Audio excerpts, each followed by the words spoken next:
Hello વિદ્યાર્થી મિત્રો, નમસ્તે. મારી યુટ્યુબ ચેનલમાં આપ સૌનું હાર્દિક સ્વાગત છે. દરેક વિદ્યાર્થી મિત્રોએ જો બીજા કરતાં 5 માર્ક આગળ લાવતો હોય એ વિષય, તો એ કયો વિષય છે?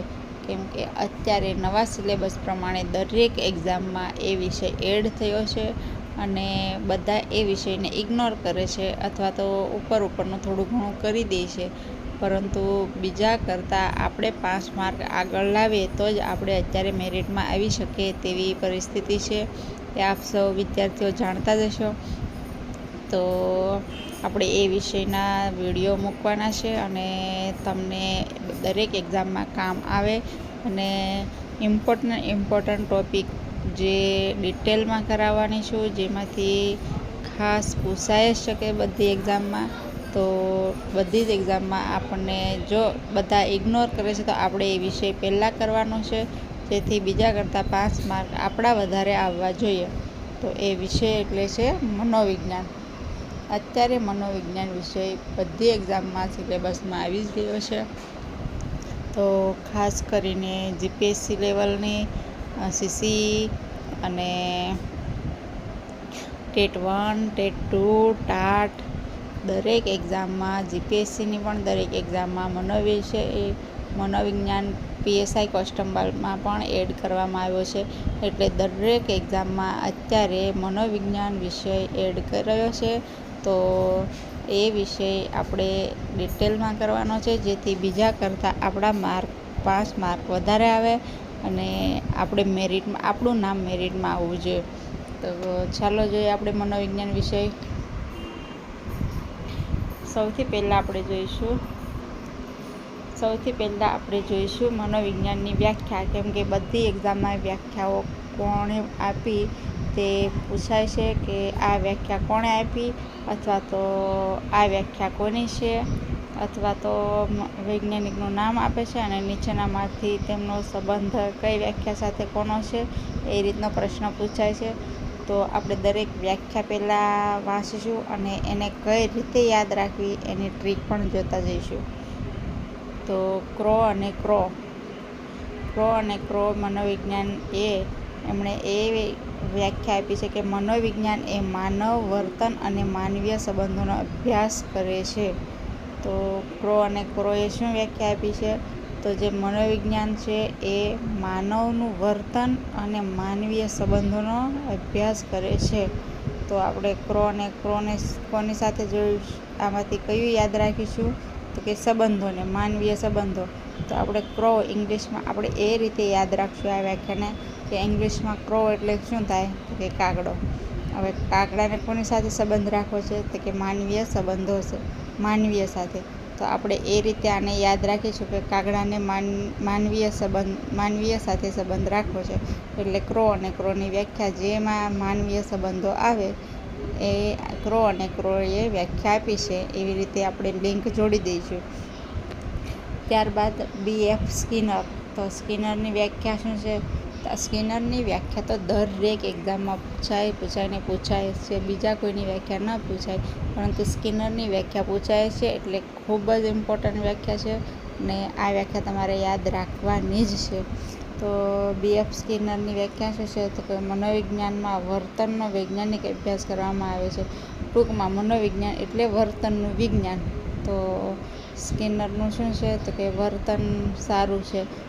સ્કિનરનું વર્તન સારું છે. એટલે સ્કિનરની વ્યાખ્યામાં વર્તનનો વૈજ્ઞાનિક અભ્યાસ એટલે વર્તનનું વિજ્ઞાન એ સ્કિનર આપેલી વ્યાખ્યા છે. ત્યારબાદ જોઈએ આપણે રોબર્ટ એસ વુડવર્થ. તો રોબર્ટ એસ વુડવર્થે શું વ્યાખ્યા આપી છે? તો મનોવિજ્ઞાન એ વ્યક્તિની તેની પરિસ્થિતિ સાથેની ક્રિયાઓનો વૈજ્ઞાનિક અભ્યાસ છે. રોબર્ટ એસ વુડવર્થે શું વ્યાખ્યા આપી છે? તો મનોવિજ્ઞાન એ વ્યક્તિની અને તેની પરિસ્થિતિ સાથેની ક્રિયાઓનો વૈજ્ઞાનિક અભ્યાસ છે. તો આને આપણે કઈ રીતે યાદ રાખીએ? તો આપણે રોબર્ટ એસ વુડવર્થને આપણે આગળનો રોબર્ટ યાદ રાખશું કે રોબર્ટની પરિસ્થિતિ સાથે ક્રિયા. રોબોટની અત્યારે રોબોટ એટલે કે AI વધારે ઉપયોગમાં થાય છે, તો આપણે એ રીતે યાદ રાખશું કે રોબોટની પરિસ્થિતિ કેવી છે અત્યારે, તો કે બહુ વધારે યુઝ કરીને રોબોટ થાકી ગયો છે. એવી રીતે આપણે નોર્મલ યાદ રાખવાનું કે માણસ નથી તો થાકી જાય, પણ રોબોટની પરિસ્થિતિ કેવી છે એવી રીતે આપણે યાદ રાખવાનું છે. એટલે રોબોટની પરિસ્થિતિ સાથે આપણે લિંક કરી દેવાનું છે. ત્યારબાદ આવશે વિલિયમ વૂંટ. વિલિયમ વૂંટની પણ વ્યાખ્યા પૂછાય જ છે મોસ્ટ ઓફ, એટલે એને પણ ખૂબ યાદ રાખવી જરૂરી છે. તો વિલિયમ વૂંટમાં શું આવશે, તો કે મનોવિજ્ઞાન એ ચેતનાના અનુભવોનો વિજ્ઞાન કરવાનો અભ્યાસ છે. મનોવિજ્ઞાન એટલે ચેતનાનો અનુભવ કરવાનો. તો વૂંટ આપણે વિલિયમ વૂંટ જ્યારે ચેતના, વૂંટ આપણે એક સમજી લઈએ કે વૂંટ એક વ્યક્તિનું નામ છે અને તેમની સાથે ચેતના નામની એક છોકરી છે. તો આપણે એ રીતે યાદ રાખી શકશું કે વૂંટની ચેતના. આ માત્ર યાદ રાખવાની ટ્રીક છે, બીજું કંઈ નથી. હવે આગળ BF સ્કિનરનું તો આપણે જોઈ જ લીધું છે કે વર્તનનું વિજ્ઞાન. ત્યારબાદ આવશે હેનરી E. ગેરેટ. તો મનોવિજ્ઞાન એ માનવ અને પ્રાણીઓના વર્તનનો વૈજ્ઞાનિક અભ્યાસ છે. તો ગેરેટનું શું આવશે, તો ગેરેટનું પ્રાણીઓનો વર્તનનો અભ્યાસ. તો ગેરેટ પ્રાણીઓ એ રીતે લિંક કરી શકો છો તમે. હેનરી ગેરેટ અને પ્રાણીઓના વર્તનનો અભ્યાસ. ગેરેટ નામનું પ્રાણી છે, તેમના વર્તનનો અભ્યાસ કરવાનો છે, એવી રીતે તમે લિંક કરી શકો છો. હવે ત્યારબાદ આવશે મનોવિજ્ઞાનના જે કઈ રીતે મનોવિજ્ઞાનનો શબ્દ આવ્યો છે અને તેમને કઈ રીતે વ્યાખ્યા પડી છે તે દરેક આપણે જોઈએ. તો મનોવિજ્ઞાન શબ્દ કઈ ભાષાનો છે, પહેલાં તો આપણે MCQમાં ઘણી વાર પૂછાઈ ગયું છે, ઘણી વાર કે મનોવિજ્ઞાન શબ્દ કઈ ભાષાનો છે. તો મોસ્ટ ઓફ બધા ભૂલ કરીને આવે છે લેટિન ભાષાનો, ફ્રેન્ચ ભાષાને, ગ્રીક ભાષાને, આવી 3-4 ઓપ્શન આપ્યા છે અને બધા લેટિન ભાષા લખીને જ આવે છે. એટલે આપણે એ ભૂલ બિલકુલ નથી કરવાની, કેમ કે મનોવિજ્ઞાન શબ્દ ગ્રીક ભાષાનો શબ્દ છે અને ગ્રીક ભાષાના કયા 2 શબ્દમાંથી બની આવ્યો છે આ પણ એકવાર ઓપ્શન આવેલો છે. એટલે આ સ્લાઇડમાં ખાસ યાદ રાખજો. આ સ્લાઇડમાં એક શબ્દ છે તમારે યાદ રાખવાનો છે કે મનોવિજ્ઞાન શબ્દ કઈ ભાષાનો છે, તો ગ્રીક ભાષાનો, અને કઈ 2 શબ્દમાંથી બનેલો છે, તો સાયકી અને લોગોસ. આ 2 શબ્દમાંથી. તો સાયકી એટલે આત્મા અથવા તો મન, અને લોગોસ એટલે કે વિજ્ઞાન અથવા તો એનો અભ્યાસ કરવો. એટલે કે આત્માનો અભ્યાસ એટલે તો મનનો અભ્યાસ કરતું શાસ્ત્ર એટલે મનોવિજ્ઞાન. મનનો અભ્યાસ કરતું વિજ્ઞાન એટલે મનોવિજ્ઞાન. મનોવિજ્ઞાન એટલે મનનો અથવા આત્માનો અભ્યાસ.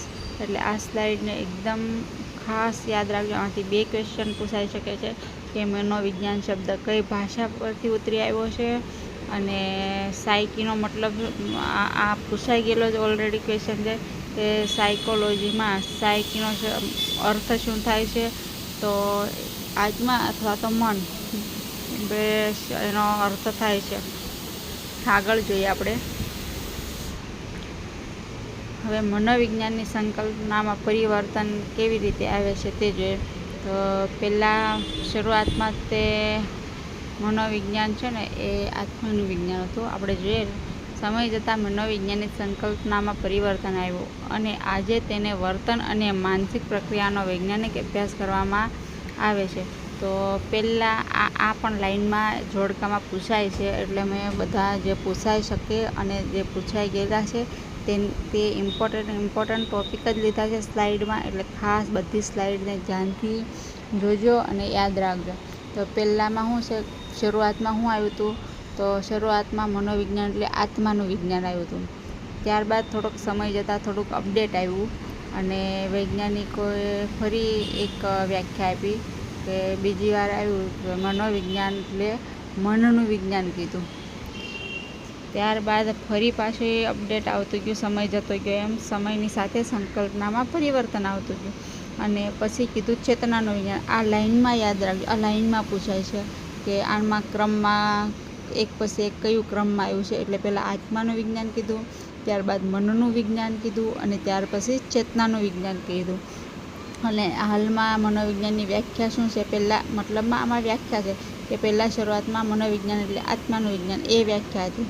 ત્યારબાદ મનોવિજ્ઞાન એટલે મનનું વિજ્ઞાન એ વ્યાખ્યા હતી. પછી ત્યારબાદ આવ્યું મનોવિજ્ઞાન એટલે ચેતનાનું વિજ્ઞાન. અને હાલમાં અત્યારે મનોવિજ્ઞાન એટલે વર્તન અને માનસિક પ્રક્રિયાનો વૈજ્ઞાનિક અભ્યાસ એ યાદ રાખજો.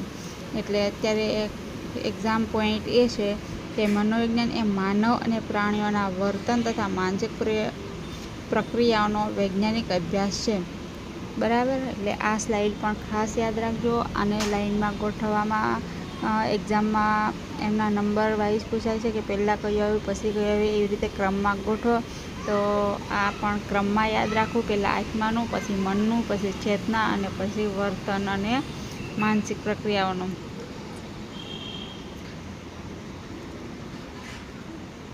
હવે આવશે મનોવિજ્ઞાનમાં વર્તનના 3 ક્ષેત્ર. તો કયા કયા 3 ક્ષેત્ર છે? તો મનોવિજ્ઞાનમાં એક જ્ઞાનાત્મક, ત્યારબાદ ભાવાત્મક અને ત્રીજું છે ક્રિયાત્મક ક્ષેત્ર. તો જ્ઞાનાત્મક ક્ષેત્રમાં શું આવે છે? તો કે વિચારવું. જ્ઞાન એટલે વિચારવું, સમજવું, યાદ રાખવું, શીખવું અને નિર્ણય લેવો. બધું મગજની પ્રક્રિયા આવે છે જ્ઞાનમાં. જ્ઞાનાત્મકમાં બધી મગજની પ્રક્રિયા આવે છે. તો મગજની પ્રક્રિયામાં શું આવે? તો કે વિચાર મગજથી થાય, પછી સમજણ મગજથી આવે, યાદ રાખવાનો મગજનો ઉપયોગ થાય, શીખવા અને નિર્ણય લેવા પણ મગજનો ઉપયોગ થાય. તો એક્ઝામ્પલ તરીકે વિદ્યાર્થી પાઠ વાંચીને તેનો અર્થ સમજે છે, તો એ જ્ઞાનાત્મક પાસું છે. ત્યારબાદ આવશે ભાવાત્મક ક્ષેત્ર. તો ભાવાત્મક ક્ષેત્રમાં શું આવશે? બધી લાગણીઓ આવશે, ભાવનાઓ આવશે. તો લાગણીઓ, ભાવનાઓ, રસ, વલણ અને મૂલ્યો સાથે સંબંધિત છે. એક્ઝામ્પલ તરીકે શિક્ષક પ્રત્યે આદર રાખવો અથવા દેશપ્રેમની લાગણી અનુભવવી, તો આ એક ભાવ છે. તો ભાવાત્મક પાસામાં ભાવ દર્શાવશે અને જ્ઞાનાત્મક પાસામાં જે મગજ દ્વારા જે ક્રિયાઓ થાય છે તે બધું યાદ રાખવાનું છે. અને ત્રીજું પાસું ક્રિયાત્મક. તો એમાં બધી ક્રિયાઓ કરવાની આવશે. તો કઈ કઈ ક્રિયાઓ થાય છે? તો શારીરિક કૌશલ્ય આવશે, પછી હાવભાવ અને કાર્ય કરવાની ક્ષમતા. એક્ઝામ્પલ તરીકે સાયકલ ચલાવવી, ચિત્ર દોરવું, પ્રયોગશાળામાં પ્રયોગ કરવો, એ બધું કામ કરવું પડે, એના માટે આપણે ક્રિયા કરવી પડે. તો એ બધું ક્રિયાત્મક ક્ષેત્રમાં આવે છે. તો આ ત્રણેય મળીને વ્યક્તિના સમગ્ર વર્તન અને વિકાસને દર્શાવે છે. આ 3 ક્ષેત્રથી વ્યક્તિનું વર્તન કેવું છે અને એમનો વિકાસ કઈ દિશામાં થઈ રહ્યો છે એ આપણને ખ્યાલ આવે છે. તો આ સ્લાઇડ પણ ખૂબ જ યાદ રાખવી, કેમ કે આમાંથી પણ 2 ક્વેશ્ચન બને છે કે મનોવિજ્ઞાનમાં વર્તનના 3 ક્ષેત્રો કયા કયા છે જણાવો. તો આ 3 ક્ષેત્રો યાદ રાખવાના. ત્યારબાદ આના એક્ઝામ્પલ આપી દે છે કે વિદ્યાર્થી પાઠ વાંચી અને તેનો અર્થ સમજે છે, તો તે કયું ક્ષેત્રમાં આવે? તો એ જ્ઞાનાત્મક ક્ષેત્રમાં આવે, કેમ કે એ મગજનો ઉપયોગ કરે છે. એ રીતે પણ ક્વેશ્ચન પૂછાય છે, ઉદાહરણ આપી અને કયું પાસું છે એ પૂછાય છે.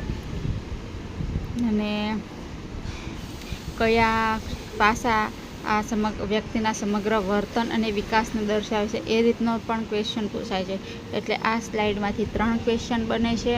તો તમે આ સ્લાઇડ પણ ખૂબ ઇમ્પોર્ટન્ટ છે, યાદ રાખી લેજો. અને જરૂર પડે તો લખતા જાઓ નોટમાં. અને ક્વેશ્ચન પણ હું તમને બનાવતી જ જાઉં છું કે કઈ રીતે પૂછાય છે, તો તમને ખ્યાલ આવે કે કેટલી ઇમ્પોર્ટન્ટ સ્લાઇડ છે.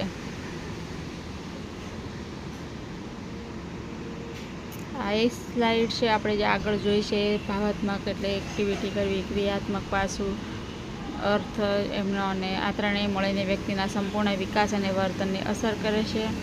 નીચે જો સારાંશ આપેલો છે. જ્ઞાનાત્મક એટલે વિચાર અને જ્ઞાન, ભાવાત્મક એટલે લાગણી અને વલણ, અને છેલ્લે ક્રિયાત્મક એટલે કાર્ય અને કૌશલ્ય. તો આજે એટલું જ. હવે આવતા બીજા લેક્ચરમાં આગળ આપણે જોઈશું કે મનોવિજ્ઞાનમાં આગળનું ચેપ્ટર ચલાવશું. અત્યારે બસ એટલું કરીએ છીએ. તો આમાંથી તમને જો મારો વિડીયો સારો લાગ્યો હોય તો પ્લીઝ વિડીયો શેર કરો, લાઈક કરો અને ચેનલ સબસ્ક્રાઈબ કરો, જેથી કરીને મને પણ તમારી સાથે ભણાવવાની ઈચ્છા થાય અને આ મહેનત કરીને હું જે ઇમ્પોર્ટન્ટ ટૉપિક લાવું છું તે તમારા સુધી પહોંચાડી શકું. તો જય ભારત, જય હિન્દ, ધન્યવાદ.